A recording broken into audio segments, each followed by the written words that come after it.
Doctor ঈশান চৌধুরীর emergency surgery শেষ করতে করতে রাত প্রায় 2টো বেজে গেছে। ওটি রুম থেকে বেরিয়ে নার্স অদিতিকে ডেকে বলল, শুনুন মিস অদিতি, আমি এখন বাড়ি যাচ্ছি, পেশেন্টের কিছু প্রয়োজন হলে আপনি একটু দেখবেন। ওকে স্যার, বলেই ঈশান চৌধুরী বেরিয়ে নিজ গাড়ি করে বাসায় যাওয়ার উদ্দেশ্যে রওনা দিল। রাঙ্গামাটির পাহাড়ি আঁকাবাঁকা রাস্তা, তার মধ্যে বেশ কিছুক্ষণ ধরে বৃষ্টিও হয়েছে, যার ফলে রাস্তা ভেজা। এই পাহাড়ি রাস্তা ধরেই গাড়ির হেডলাইটের আলো গাড়ি ড্রাইভ করছে ঈশান। চোখে মুখে তার ক্লান্তির ছাপ স্পষ্ট। এর মধ্যে ঈশানের মার ফোন কল আসে। ঈশান এক হাতে কল রিসিভ করে কথা বলতে থাকে। অপরদিকে ক্ষতবিক্ষত অবস্থায় ভেজা পাহাড়ি রাস্তায় এলোমেলোভাবে দৌড়ে যাচ্ছে ইশরা। গভীর রাতের পাহাড়ি এলাকা শুনশান। মাঝে মাঝে পাহাড়ের জঙ্গল থেকে ঝিনি পোকারা ডেকে যাচ্ছে। সারা শরীর কাচের টুকরায় ক্ষতবিক্ষত। চোখ ঝাপসা হয়ে আসছে ইশরার, তবুও দৌড় থামালে চলবে না। এছাড়া যে আর উপায় নেই। হঠাৎ ইশরার চোখে গাড়ির হেডলাইটের আলো এসে পড়ায় তাল সামলাতে না পেরে একদম গাড়ির সামনে গিয়ে পড়ে সে। ওদিকে ঈশান ফোনে কথা বলায় ব্যস্ত থাকায় হঠাৎ করে গাড়ির সামনে এত রাতে কেউ চলে আসায় হকচকিয়ে যায় সে। অতঃপর জোরে ব্রেক চাপে। মা, একটু রাখছি বলেই তড়িঘড়ি করে গাড়ি থেকে নেমে পড়ে ঈশান। গাড়ির সামনে এসে বলল, এক্সকিউজ মি, দেখে চলতে পারেন না? এত রাতে এভাবে রাস্তায় দৌড়াচ্ছেন কেন? বলে ইশরার মাথাটা হাতে নিতেই দেখল সম্পূর্ণ সেন্সলেস হয়ে কপাল ফেটে রক্ত গল গল করে বেরিয়ে যাচ্ছে। তাছাড়া পরনের সাদা বেগুনি শাড়িটা ও রক্তে মাখামাখি অবস্থা। হাতে পায়ে কাচের টুকরার ক্ষতবিক্ষত চিহ্ন। উফ শিট, প্রচণ্ড ব্লিডিং হচ্ছে, ইমার্জেন্সি হসপিটাল নিতে হবে। বলেই ইশরাকে কোলে তুলে নিয়ে গাড়িতে শুইয়ে দিয়ে ঈশান আবার হসপিটালে দিকে গাড়ি ঘুরাল। বেশ খানিকক্ষণ বাদে হসপিটালে ইশরাকে কোলে করে নিয়ে ঢুকল। ঈশানকে এভাবে ঢুকতে দেখেই অদিতি এগিয়ে এসে বলল, কি হয়েছে স্যার, ইনি কে? এনার তো প্রচণ্ড ব্লিডিং হচ্ছে, তাড়াতাড়ি ইমার্জেন্সিতে নিয়ে চলুন স্যার। ব্যবস্থা কর কুইকলি। ইশরাকে নিয়ে ইমার্জেন্সি অপারেশন থিয়েটারে নিয়ে যায় ঈশান। এদিকে সেলিনা বেগম, ঈশানের মা, আর ঈশিতা, ঈশানের বোন, ড্রয়িং রুমে বসে বসে চিন্তা করছে।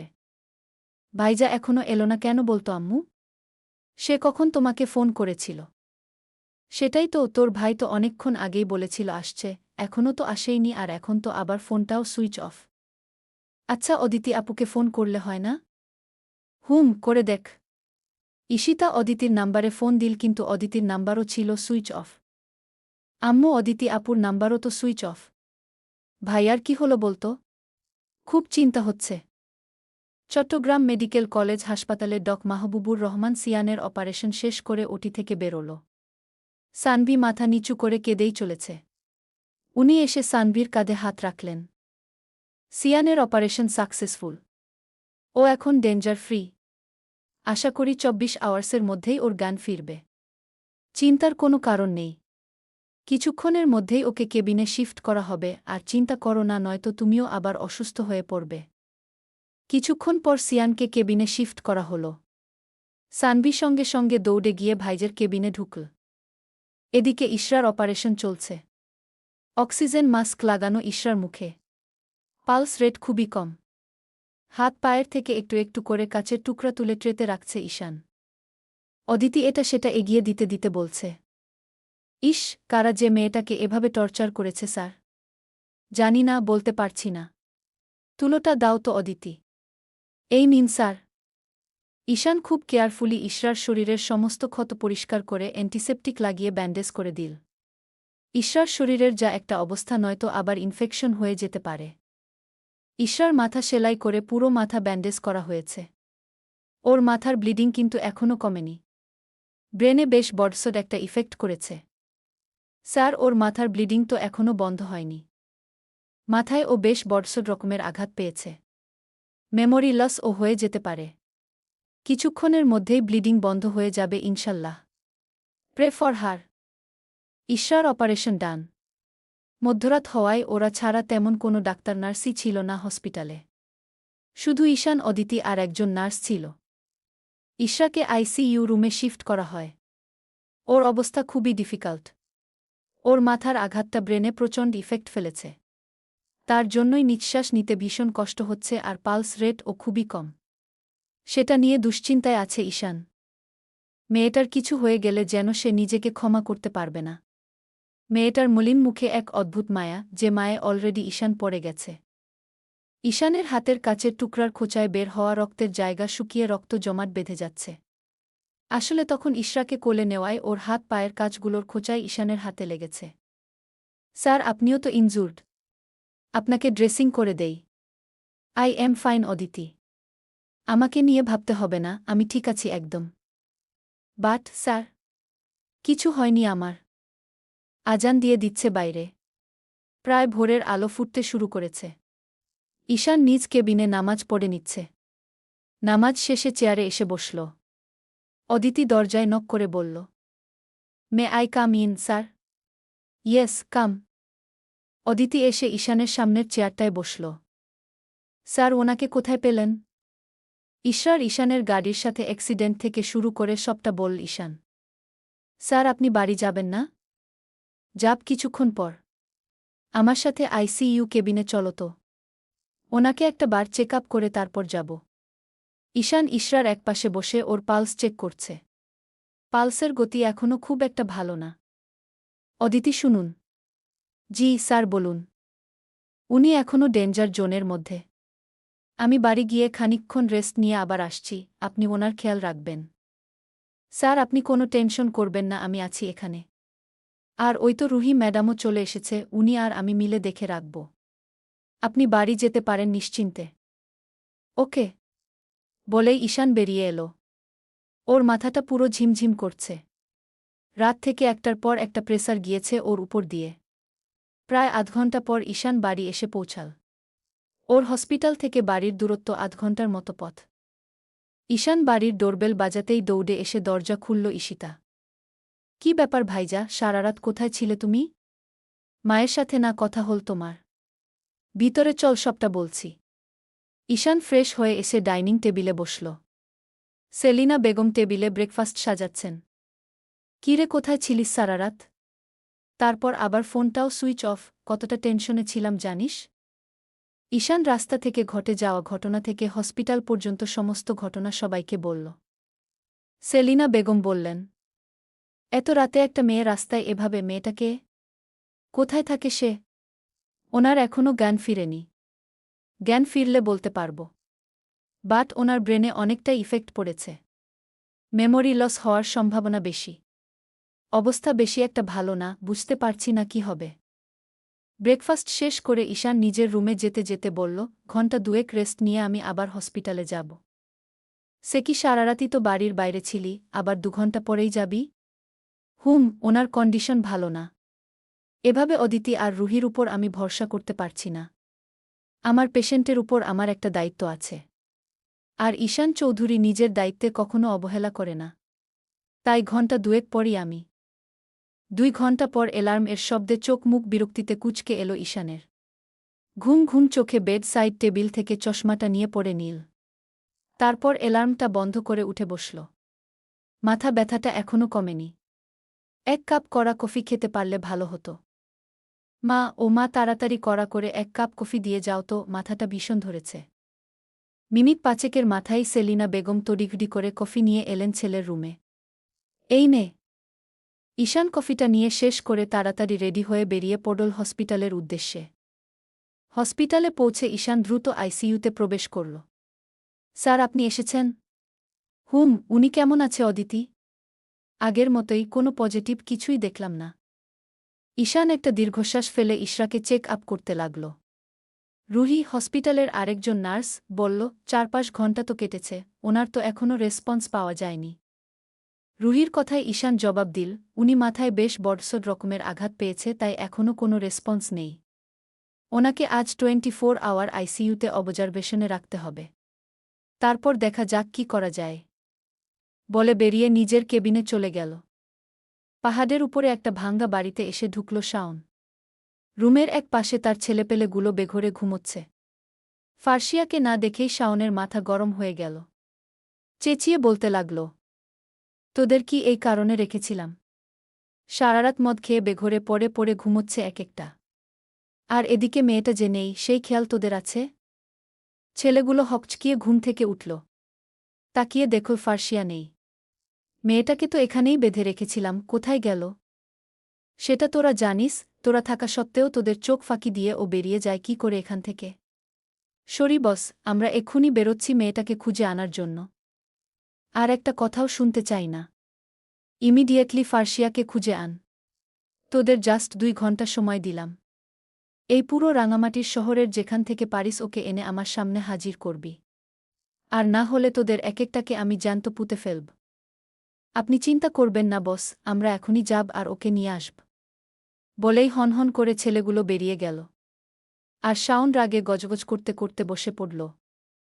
সিয়ানের গান ফিরেছে বেশ কিছুক্ষণ আগে। সানভি সিয়ানের বুকে গুলি লাগা জায়গার ব্যান্ডেজের উপর হাত রেখে কাঁদছে। ফার্সিয়া কোথায় সানভি? ভাবিকে শাওন ভাইজারা তুলে নিয়ে গেছে। সিয়ান চট করে শোয়া থেকে উঠে বসল। পাশ থেকে শার্ট গায়ে দিতে দিতে বলল, আমাকে এক্ষুনি বেরোতে হবে। ফার্সিয়াকে খুঁজতে হবে। তুই এখনো সুস্থ হসনি ভাইজা? এই অবস্থায় তুই ওকে এখন কোথায় খুঁজবি? আমি কিছু জানি না। আমার ফার্সিয়াকে খুঁজে বের করতেই হবে, ওর কিছু হয়ে গেলে আমি। ভাইয়া যাস না। সানবিশ্বর আমার সামনে থেকে। আমার কিছু হয়নি। আমার ওকে খুঁজতে যেতেই হবে। ভাইয়া আমার কথাটা একটাবার শোন। তুই সরে যা সামনে থেকে। আমাকে যেতে দে। সানভি সিয়ানকে বারবার আটকানোর চেষ্টা করছে। কিন্তু সিয়ান মানছে না। সানভি চেঁচিয়ে বলতে লাগল, মাহবুব আঙ্কেল, ভাইজা আমার কথা শুনছে না। ভাইজা বেরিয়ে যেতে চাইছে। সঙ্গে সঙ্গে ডক্টর মাহবুবুর রহমান আর 2 জন নার্স এসে সিয়ানকে আটকানোর চেষ্টা করতে লাগল। কিন্তু সিয়ান কারো কথাই শুনছে না। Uncle am fit now. Let me go. Siyan তুমি এখনো সুস্থ না। কয়েক ঘন্টা আগে মাত্র তোমার অপারেশন কমপ্লিট হয়েছে।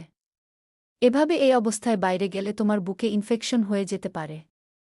এখন তোমার রেস্ট নেয়া দরকার। আমার ফার্সিয়াকে খুঁজে বের করতেই হবে আঙ্কেল।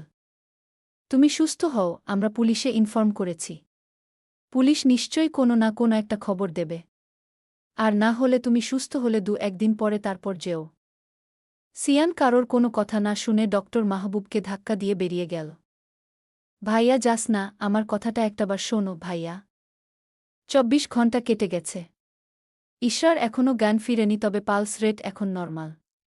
অদিতি আর রুহি আইসিইউতে আছে। আর ঈশান তার কেবিনে পেশেন্ট দেখছে। ঈশান অদিতিকে কল দিয়ে বলল, অদিতি ওনার জ্ঞান ফিরেছে? এখনও ফিরেনি। ওকে ওনার জ্ঞান ফিরলে আমাকে বলবেন। জি স্যার। অদিতি ফোন রেখে দিতে যাবে এমন সময় ইশরার হাত পায়ের আঙ্গুল একটু একটু করে নড়ছে। স্যার উনি রেসপন্স করছেন, হাত পায়ের আঙ্গুল নড়ছে। ওকে আপনি বসুন ওর কাছে, আমি আসছি এক্ষুনি। ঈশান পেশেন্টদের বলল, এক্সকিউজ মি, আমাকে ইমার্জেন্সি একটু আইসিইউতে যেতে হবে। আপনারা একটু অপেক্ষা করুন। বলে আইসিইউর দিকে চলে গেল। আইসিইউতে ঢুকে ইশরার পাশে বসে পালস চেক করতে লাগল। চোখের পাপড়ি নড়ছে ইশরার। বেশ কিছুক্ষণ পর আস্তে আস্তে করে চোখ মেলল ইশরা। সব কেমন ঘোলা ঘোলা লাগছে, মাথাটাও ঘুরছে। স্যার স্যার ওনার জ্ঞান ফিরেছে। আমি দেখছি, জোরে কথা বলবেন না। ওনার নীরবতা প্রয়োজন। ইশরা কোথায় আছে কিছু বুঝতে পারছে না।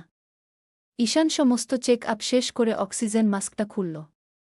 এখন মোটামুটি ইশরা স্বাভাবিকভাবেই শ্বাস নিতে পারছে। অদিতি ওনাকে একটু পানি দিন তো। জি স্যার, এক্ষুনি দিচ্ছি। অদিতি 1 গ্লাস পানি নিয়ে ইশরার মাথাটা হালকা করে উঁচু করে ওকে পানি খাওয়াল। বেশ খানিকক্ষণ পর ঈশান ইশরাকে জিজ্ঞেস করল, আপনার নাম কি? ইশরা কিছু বলতে পারল না। শুধু তাকিয়ে রইল। এক্সকিউজ মি, আপনার নাম কি? আপনার বাসা কোথায়? ইশরা কিছুই বলতে পারছে না। আপনাকে কিছু জিজ্ঞেস করলাম তো। ইশরা মাথা চেপে ধরে কাঁপা কাঁপা কণ্ঠে বলে উঠল, জানি না, আমি কিছু জানি না। ওকে ওকে শান্ত হন। বেশি স্ট্রেস নেবেন না। আপনার মাথায় সমস্যা হবে। আপনার এখনই কিছু মনে করতে হবে না। রুহি তুমি ওনার কাছে থাকো আর বেশি স্ট্রেস যেন না নেয় সেদিকে খেয়াল রাখো।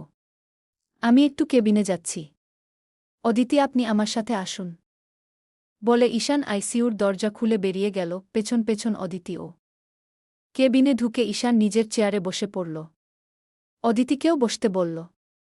কি হলো বলুন তো স্যার, ওনার কি সত্যি মেমোরি লস হয়ে গেছে, কিছু মনে নেই? হ্যাঁ, সেটাই তো দেখছি, যেটা আশঙ্কা করেছিলাম সেটাই হলো। উনি যদি কিছু না বলতে পারেন তাহলে ওনার বাড়ির লোকদের খবর দিব কি করে? আগে উনি সুস্থ হন, তারপর দেখা যাক। আমি এখন পেশেন্ট দেখব। আপনি যেতে পারেন। Okay sir. ঈশানের পেশেন্ট দেখা শেষে আইসিইউতে ঢুকল। রুহি এগিয়ে এসে বলল, স্যার, ওনার হাতের এই আংটিটা দেখার পর থেকেই কেমন যেন করছে। রাস্তায় যখন ইশরাকে ঈশান পেয়েছিল তখন ইশরার পরনে একটা সাদা আর বেগুনি রঙের শাড়ি ছিল, সাথে কিছু গহনাও ছিল। অপারেশনের সময় সবগুলো গহনা খুলে রাখা হয়, কিন্তু এই হাতের আংটিটা আর তখন খোলা হয়নি। ঈশান গিয়ে তার পাশে বসল। ইশরা বলতে লাগল, আংটিটা আমার। আপনি শান্ত হন, আপনার মাথা ইফেক্ট করবে, আর এখনই কিছু মনে করার জন্য মাথায় প্রেশার দিবেন না। কিন্তু ইশরা কিছুতেই শান্ত হচ্ছে না। আংটির দিকে যতবার ওর চোখ যাচ্ছে ততবার ওর মনে হচ্ছে আংটিটা ওর খুব কাছের কেউ ওকে দিয়েছিল, কিন্তু ওর সেটাই মনে করতে পারছে না। পাশের টেবিলেই ওর শাড়ি আর বাকি গহনাগুলো ছিল, ওর চোখ সেগুলোর দিকে যেতেই ও আরও অশান্ত হয়ে উঠল। আধশোয়া অবস্থাতে হাত বাড়িয়ে এগুলো নীল। এগুলো তো, বলেই আবার মাথা চেপে ধরে কেঁদে দিল। আমার মনে হচ্ছে এগুলো আমার খুব কাছের, কিন্তু বিশ্বাস করুন কিছু মনে করতে পারছি না। ওকে রিল্যাক্স, আপনার এখনই কিছু মনে করতে হবে না। আপনি রেস্ট করুন প্লিজ। ইশরাক কেঁদে চলেছে আর বারবার বলছে আমি কিছু মনে করতে পারছি না। রুহি আর সাথে আরও দুজন নার্স মিলে ইশরাকে থামানোর চেষ্টা করছে। অদিতি, শুনুন, ওনাকে আপাতত একটা স্লিপ ইনজেকশন দিয়ে দিন। না হলে ওনার মাথায় আরও বেশি করে ইফেক্ট পড়বে। Okay sir. অদিতি ইনজেকশন দেয়ার কিছুক্ষণের মাঝেই ইশরা ঘুমিয়ে গেল। স্যার, আমার মনে হচ্ছে ওই শাড়ি আর গহনাগুলো নিয়ে ওনার কোনো অতীত আছে, যেটা ওনার বারবার মাথায় আসছে কিন্তু মনে করতে পারছে না। এগুলো এমন কোনো বিষয়ের সাথে জড়িত যেটা ওনার খুব কাছের, তাই জন্যই উনি বারবার এমন করছিলেন। হতে পারে উনি ওনার ঘুম ভাঙার পর ওনাকে যথেষ্ট পরিমাণ শান্ত রাখার চেষ্টা করবে, নয়তো কিন্তু আরও বেশি অবস্থা খারাপ হবে। সানভির ফ্ল্যাটে সানভি আর ডক মাহবুবুর রহমান বসে অপেক্ষা করছে সিয়ানের জন্য। কিন্তু সেই যে সকাল বেলা সিয়ান বেরিয়েছে, এখনও ফেরার নাম অবধি নেই। এমনকি ফোনটাও সুইচ অফ করে রেখে দিয়েছে। রাত প্রায় 1টা বাজে। ক্লান্ত শ্রান্ত শরীর নিয়ে সানভির ফ্ল্যাটে এসেছে সিয়ান। আসলে সানভি ফোনে মেসেজ দিয়ে রেখেছিল ওর ফ্ল্যাটে আসার জন্য। সিয়ান ফোন অন করার পরে সানভির মেসেজটা দেখে এখানে চলে আসে। ড্রয়িং রুমে এসে ধপ করে সোফায় বসে পড়ল। সানভি দৌড়ে গিয়ে এক গ্লাস পানি এনে সিয়ানকে দিল। সারাদিন কোথায় ছিলি ভাইজা? তোর শরীরের এই অবস্থায় এভাবে ছোটাছুটির কোনো মানে হয়? সিয়ান পানিটা খেয়ে নিল। সিয়ানের সাদা শার্টের উপর দিয়ে বুকে রক্ত দেখা যাচ্ছে। মাহবুব এসে সিয়ানের শার্টটার বোতাম খুলে আগের ব্যান্ডেজ সরিয়ে আবার নতুন করে ড্রেসিং করতে করতে বলল, তোমাকে কত করে বললাম এমন অবস্থায় বেরিও না। আঙ্কেল তো তোমার বাবার মতেই, তোমার বাবার কথা হলে সেটা ফেলতে পারতে। ওনার কথায় সিয়ানের কোনো হেলদোল নেই। কার সাথে কথা বলছি আমি, কোনো হেলদোলই নেই। দেখেছ পুরো ব্যান্ডেজটা ভিজে গেছে। সারাদিনে এটা অন্তত আরও একটাবার ড্রেসিং করা লাগত। আর কবে নিজের ভালোটা বুঝবে বলতো? আমি এমনিতেও ভালো নেই আঙ্কেল। আমার ভালো থাকা, খারাপ থাকা সবকিছু শুধুমাত্র ফার্সিয়া। ওকে ছাড়া আমি ভালো নেই। সানভি শান্ত স্বরে জিজ্ঞেস করল, ভাবির কোনো খোঁজ পেলি ভাইজা? সিয়ান হতাশ হয়ে বলল, পুরো চট্টগ্রাম শহরে এমন কোনো জায়গা নেই যেখানে আমি ওকে খুঁজিনি। আমার পুরো ফ্রেন্ড সার্কেলকে দিয়েও খুঁজিয়েছি, কিন্তু কোনো খোঁজ পেলাম না। তাহলে ওকে কোথায় নিয়ে গেল শাওন ভাইয়ারা? আমি শিওর শাওন ওকে এই শহরে রাখেনি, এই শহরের বাইরে ওকে নিয়ে গেছে। তবে যেখান থেকেই হোক ওকে আমি খুঁজে বের করবই। 3-4 দিন কেটে গেছে। ইশরাকে কেবিনে শিফট করা হয়েছে। ইশরার হাত পায়ের ক্ষত সেরেছে, কিন্তু মাথার আঘাত তো আর এত সহজে সারবে না। ওর পুরো মাথায় এখনও ব্যান্ডেজ করা। আজকে ঈশানের সাথে ঈশিতাও হসপিটালে এসেছে। ওর খুব ইন্টারেস্ট হচ্ছে মেয়েটাকে দেখার জন্য। ইশরার কথা ঈশানের কাছে শুনেছে। ঈশান ইশরাকে চেক আপ করার পর রুম থেকে বেরিয়ে যায়। ঈশিতা ইশরার পাশে বসে বলে, এই যে দেখছো ডক্টর ঈশান চৌধুরী, আমি ওর একমাত্র বোন। ভাইয়ার কাছে তোমার কথা শুনেছিলাম, তাই তোমাকে দেখতে চলে এসেছি। আচ্ছা, তোমার নাম কি গো? ইশরা ঈশিতার দিকে তাকিয়ে রইল। খানিক বাদে আস্তে আস্তে বলল, আমার মনে নেই। ঈশিতা বলল, তুমি খুবই মিষ্টি দেখতে। তোমাকে কি আমি মিষ্টি বলে ডাকতে পারি? ইশরা হালকা হেসে মাথা নাড়িয়ে বলল, আচ্ছা। এমন অনেকক্ষণ ইশরা ঈশিতা গল্প করল। আজকে ইশরার ও কিছুটা ভালো লাগছে। কারো সাথে খানিকক্ষণ কথা বলতে পেরেছে। এই ৩-৪ দিন তো ও একা একা বোর হচ্ছিল। কিন্তু ওই শাড়ি আর গহনাগুলো যখনই দেখেছে তখনই কেঁদে দিয়েছে। ওর মন অশান্ত হয়ে উঠেছে, মনে হচ্ছে ওর কোনো কাছের জিনিস ওর থেকে অনেক দূরে। কিন্তু ও সেটাই মনে করতে পারছে না। বাড়িতে ফিরে এসে ঈশিতা বলল, আম্মু জানো, ভাইজাদের হসপিটালের যে মেয়েটাকে ভাইয়া পেয়েছিল, অনেক মিষ্টি দেখতে, অনেক সুন্দর। কথাগুলো না খুব ভালো, খুব নরম স্বভাবের। কিন্তু ওর কিছু মনে না থাকার কারণে ওর নামটাও জানতে পারলাম না, তাই আমি বলেছি তোমাকে আমি মিষ্টি বলেই ডাকব। জানো আম্মু, মিষ্টি না অনেক মিশুক একটা মেয়ে। এই যে আমি গেলাম, এই অল্প কিছুক্ষণের মধ্যেই আমার সাথে বেশ ভালোভাবে মিশেছিল। আসলে ওই ৩-৪ দিন তো একা একা ওর ভালো লাগেনি, তাই ভাবলাম ওর সাথে গল্প করে আসলে ওর মনটাও ভালো হবে আর খারাপ লাগাটাও কেটে যাবে। আচ্ছা, এবার হাত মুখ ধুয়ে খাবার দাবার খেয়ে নে। আচ্ছা আম্মু, তুমি কালকে যাবে ওকে দেখতে? তোমারও না ওকে খুব ভালো লাগবে, দেখো। আচ্ছা বাবা, ঠিক আছে, কালকে যাব। এখন তুই ফ্রেশ হয়ে এসে খাবার খেয়ে নে। ঈশিতা ফ্রেশ হতে ওর রুমে চলে গেল। এদিকে শাওনের লোকজন ফার্সিয়াকে খুঁজে পায়নি, ওরা সবাই চট্টগ্রাম ফিরে গেছে। চট্টগ্রামে গিয়েই প্রথমে সিয়ানদের বাড়িতে গিয়ে তালা ভেঙে সমস্ত ড্রয়ার, আলমারি সবকিছু এলোমেলো করে বাড়ির দলিলপত্র খুঁজেছে, কিন্তু কোথাও কিছু না পেয়ে শাওনের মেজাজটা আরও বিগড়ে গেছে। সে সজোরে চেয়ারে একটা লাথি মেরে দলবল নিয়ে বেরিয়ে গেছে। নিজের বাড়িতে এসে বসে আছে শাওন। সামনে তার দলের ছেলেপেলেগুলো। আজকেই খবর নে ওই সিয়ান বেঁচে আছে কি না। হসপিটালগুলোতে খোঁজ নিয়েছিলাম বস। তারা বলল সিয়ান নামের কেউ হসপিটালেই আসেনি। আমার মনে হয় ওই ব্যাটা মরে গেছে। ও মরে গেলে ও বাড়ির দলিলপত্রগুলো কোথায়? আচ্ছা ১ মিনিট, সানভি কোথায় বলতো? সেটা তো জানি না। এখনই খোঁজ লাগা, ওকে আমার ইমিডিয়েটলি চাই। এই ৩-৪ দিন ধরে সিয়ান ফার্সিয়াকে হন্য হয়ে খুঁজছে, কিন্তু কোথাও পাচ্ছে না। আশপাশের অনেকগুলো জেলার পুলিশ অফিসারদের সাথে কথা বলে উনাদের কাছে ফটো দিয়ে রেখেছে। সবাই যে যার মতো ফার্সিয়াকে খোঁজার আপ্রাণ চেষ্টা করছে। সিয়ান ব্যালকনিতে দাঁড়িয়ে আছে। সানভি এসে পাশে দাঁড়াল। সিয়ান হঠাৎ করেই সানভিকে জড়িয়ে ধরে কাইতে লাগল। আমাদের বারবার এত আলাদা হতে হয় কেন বলো না সানভি? যতবারই ওর কাছে গিয়েছি ততবার আমি আর ও একে অপরের থেকে আলাদা হয়ে গেছি। এখন পর্যন্ত ওর একটা খোঁজ পেলাম না। ও কোথায় আছে কিচ্ছু জানি না। সানভি, ওর কিছু হবে না তো বল? ওকে আমি ফিরে পাব তো?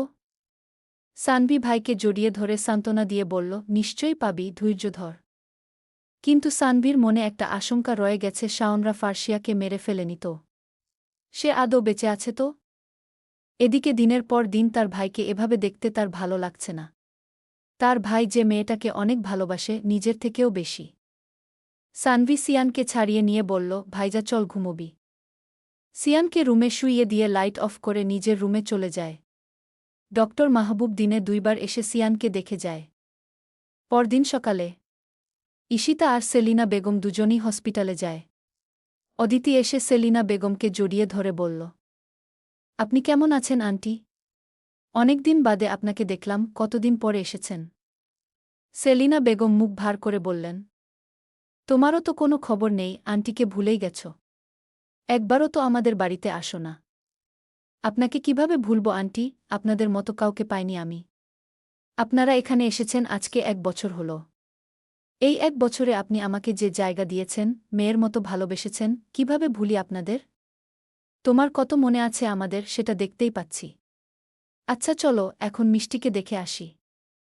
অদিতি অবাক হয়ে বলল, মিষ্টি? মিষ্টিকে? আরে ওই যে ঈশান যে মেয়েটাকে নিয়ে এসেছে না, ঈশিতা বলেছে ওকে এখন থেকে মিষ্টি বলে ডাকবে। আচ্ছা, আসুন আমার সাথে। ঈশা নিজের কেবিনে চোখ বন্ধ করে শুয়েছিল।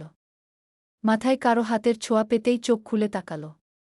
মধ্যবয়সী মহিলাকে ঠিক চিনতে পারল না, কিন্তু ঈশিতাকে পাশে দেখে চিনতে পারল। ঈশিতা মিষ্টি হেসে বলল, মিষ্টি, ইনি আমার আম্মু। অদিতি ইশরাকে উঠে বসতে সাহায্য করল। ইশরার সাথে সেলিনা বেগমেরও বেশ ভালো ভাব হয়েছে। মেয়েটাকে বেশ ভালো লাগল। বাড়ি ফিরে এসে ঈশিতাকে বলল, তুই ঠিকই বলেছিস, মেয়েটা খুবই মিষ্টি, কত নম্র, ভদ্র, শান্ত স্বভাবের। মিষ্টিকে আমার খুব ভালো লেগেছে। দেখতে দেখতে আরও প্রায় ১.৫ সপ্তাহ কেটে যায়। আজকে ইশরার রিলিজ ডেট, কিন্তু ওর তো নিজের বাসার কোনো অ্যাড্রেসই মনে নেই। তাই ঈশান সিদ্ধান্ত নিয়েছে ইশরার সব কিছু মনে পড়া অবধি ওদের বাড়িতেই থাকবে। যে ব্যাপারটাতে ঈশিতা আর সেলিনা বেগম দুজনেই খুশি। ইশরার মাথায় এখনও ব্যান্ডেজ আছে। ইশরাকে তৈরি করে ঈশিতা ওর সাথে বাড়িতে নিয়ে গেল। ঈশিতা ঘরে ঢুকে কলিং বেল বাজাতেই সেলিনা বেগম হাসিমুখে দরজা খুলল। ঈশিতা ইশরাকে নিয়ে ড্রয়িং রুমে বসল। সেলিনা বেগম গিয়ে কিছু ফলমূল আর মিষ্টি এনে সামনে সাজালেন। ওরা দুজন নাস্তা করে নিল। দুপুরে খানিক বিশ্রামের পর বিকেলে ঈশিতা ইশরাকে নিয়ে তার ছাদ বাগানে গেল। দুজনে একসঙ্গে গল্প করল, ফুলের গাছে পানি দিল। ইশরার এখন খানিকটা হলেও ভালো লাগছে। এতদিন বন্ধ হসপিটালের রুমে থাকতে থাকতে ও বোর হয়ে গেছিল। আজকে অনেক দিন পর খোলা আকাশের নিচে নিঃশ্বাস নিতে পারছে। কথা বলতে বলতেই সে একসময় জিজ্ঞেস করল ঈশিতার পছন্দের কেউ আছে কিনা। এই কথাটা শুনে ঈশিতার মুখ মলিন হয়ে গেল। সে মাথা নাড়িয়ে বলল, আজ ১৫টা দিন ধরে তার কোনো খোঁজ নেই। কোথায় আছে কিচ্ছু জানি না। ফোনটাও সুইচ অফ, তবে তাকে আমি ভীষণ ভালোবাসি। এ কদিন কীভাবে কাটাচ্ছি সেটা শুধু আমিই জানি। এটা বলে ফোনের স্ক্রিন অন করে তাকালো ঈশিতা ২ ফোঁটা জল গড়িয়ে পড়ল ফোনের স্ক্রিনের উপর। কিন্তু ফোনের স্ক্রিনে থাকা মানুষটার ছবি দেখেই অশান্ত হয়ে উঠল ইশরা। ওর কেন যেন মনে হচ্ছে এই মানুষটাকে ও চিনে, বহুদিন ধরে চিনে, খুব ভালো করে জানে। কিন্তু ওর কিছু মনে আসছে না। ইশরাকে এভাবে অস্বাভাবিক আচরণ করতে দেখে ঈশিতা বলল, মিষ্টি, কি হয়েছে তোমার? ওই ছবিটা? হ্যাঁ, ওই ছবিটা আমার বয়ফ্রেন্ড ফারাজের। ফারাজ নামটা শুনে ইশরার মাথা আরও একবার ঘুরে গেল। মনে হচ্ছে এই নামটার সাথে ও পূর্ব পরিচিত। এসব ভাবতে ভাবতেই মাথা ঘুরে পড়ে সেন্সলেস হয়ে যায় ইশরা। ঈশিতা ভয় পেয়ে যায়। ছাদের মধ্যে ফ্লোরে বসে পড়ে ইশরার মাথা ওর কোলে রাখে আর চেঁচিয়ে বলতে থাকে, আম্মু আম্মু, মিষ্টি অজ্ঞান হয়ে গেছে। সেলিনা বেগম এসে এই অবস্থা দেখে ঈশানকে খবর দেয়া। ঈশান তড়িঘড়ি করে হসপিটাল থেকে বাড়িতে আসে। ছাদ থেকে ইশরাকে নিয়ে ঘরে যায়। বেশ কিছুক্ষণ বাদে ইশরার জ্ঞান ফিরে। জ্ঞান ফিরেই বলতে থাকে, ওই ছেলেটা ফারাজ। ফারাজ? সেলিনা বেগম বলতে থাকে, ফারাজকে? ঈশান ও সেইম প্রশ্ন করে। কিন্তু ইশরা আর কিছু বলতে পারে না। ভাইজা, আমার মনে হয় মিষ্টির তার অতীতের কিছু মনে মনে পড়ছে। আর ফারাজ নামের কারো সাথে ওর অতীতের কোনো সম্পর্ক আছে। ঈশান ইশরাকে বলল, মিষ্টি, টেক রেস্ট। বেশি প্রেসার নিবেন না, দেখলেন তো আপনি আবারও সেন্সলেস হয়ে গেছেন। এভাবে চলতে থাকলে তো আপনি সুস্থ হতে পারবেন না। মাথায় বেশি প্রেসার নেয়ার দরকার নেই। আপনার যেদিন সবকিছু নিজে থেকে মনে পড়বে সেদিনই আপনি আমাদের বলবেন, কোনো সমস্যা নেই। সিয়ান ড্রয়িং রুমে বসেছিল। ওর ফোনে ওর আর ফার্সিয়ার ছবি দেখছে। সানভি দৌড়ে এসে বলল, কার থেকে যেন খবর পেয়েছে শাওনরা ফার্সিয়াকে নিয়ে মেরে ফেলেছে। বলেই সানভি খুব কাঁদতে থাকে। সিয়ান চিৎকার করে বলছে, এটা হতে পারে না। আমার ফার্সিয়ার কিছু হতে পারে না। ও আছে, ও বেঁচে আছে, ও নিশ্চয়ই বেঁচে আছে। ওকে আমার জন্য হলেও বেঁচে থাকতে হবে। ও জানে ওকে ছাড়া ওর সিয়ান থাকতে পারবে না। ও নিশ্চয়ই আছে। ও মারা যেতে পারে না। সিয়ান হঠাৎ করেই বলতে লাগল, এই সানভি ফারাজরা কোথায় রে? আন্টি আঙ্কেল ওরা কোথায়? জানি না, ওই দিন শাওন ভাইরা ওদের কেউ নিয়ে গেছে। ওরা কোথায় আছে কোনো খবর নেই। এদিকে শাওন তন্ন তন্ন করে পুরো শহরে সানভিকে খুঁজে বেড়াচ্ছে। সানভির এক বান্ধবী ওকে কল দিয়ে বলল, তোর আগামী কয়েকদিন চেম্বারে যাওয়ার দরকার নেই। তোর হসপিটালে এসেও তোর খোঁজ করেছিল শাওন। তুই কয়েকদিন ঘর থেকেই বের হোস না। ওরা তোর ক্ষতি করে দেবে যতটা সম্ভব। তুই আর সিয়ান ভাইজা লুকিয়ে থাক। ওনার ক্ষতি করার আর কি বাকি আছে? আমাদের ভাবিকে মেরে ফেল, ভাইজাকেও মেরে ফেলতে চেয়েছে। ফারাজ ভাই, আন্টি আঙ্কেল ওরা কোথায়? তাদের কোনো খোঁজ নেই। সম্পত্তির লোভে আমাদের বাড়িতে গিয়ে দলিলপত্র ঘাটাঘাটি করে এসেছে। এখন আমাকে দিয়ে কি চায় ও? হয় তোকে মেরে ফেলবে, আর না হলে তোকে জোর করে বিয়ে করার চেষ্টা করবে শুধুমাত্র সম্পত্তির লোভে। ও জানে তোর কাছে সম্পত্তির দলিলগুলো আছে। আমার কথাটা শোনো, তুই একদিন সাবধানে থাক। সানভি কিছু না বলে কল কেটে দিল। ফোন এক পাশে ছুঁড়ে ফেলে দিয়ে বিছানায় উপর হয়ে শুয়ে কাঁদতে লাগল। গত 2 সপ্তাহ আগেও তো ওদের জীবনটা কত সুন্দর ছিল। কত আনন্দে ছিল ওরা সবাই। ফার্সিয়ার জন্য সিয়ান নিজেকে বদলে নিয়ে সুন্দর করে জীবন শুরু করতে যাচ্ছিল। কিন্তু হঠাৎ করেই ওদের বিয়ের দিন একটা ঝড় এসে সবকিছু লণ্ডভণ্ড করে দিয়ে যায়। সানভির মনে পড়তে থাকে 2 বছর আগের ঘটনাগুলো। যেদিন সিয়ান এসে বলেছিল একটা মেয়ে এক ঝলকে তার জীবনে এসে সবকিছু বদলে দিয়েছে, যার জন্য সিয়ান নিজেকে সম্পূর্ণরূপে পাল্টে ফেলেছে। সিয়ান তখন চট্টগ্রাম ভার্সিটির 3rd ইয়ারের কেমিস্ট্রি ডিপার্টমেন্টের স্টুডেন্ট। পরদিন তাদের ভার্সিটিতে নবীন বরণ অনুষ্ঠান। ফার্স্ট ইয়ারের সকল ছাত্রছাত্রীদের বরণ করা হবে। ভার্সিটির সমস্ত অনুষ্ঠানের দায়িত্ব টিচাররা সিয়ান আর তার ফ্রেন্ডদের উপরেই দেয়া। সবকিছু মোটামুটি তারাই অ্যারেঞ্জ করে। তেমনটাই ছিল নবীন বরণের দিন। আর কে জানত এই দিনই সিয়ানের জীবনটা পাল্টে যাবে। চায় মন তোমাকে। সামিয়া স্নিগ্ধা। প্রথম পর্ব।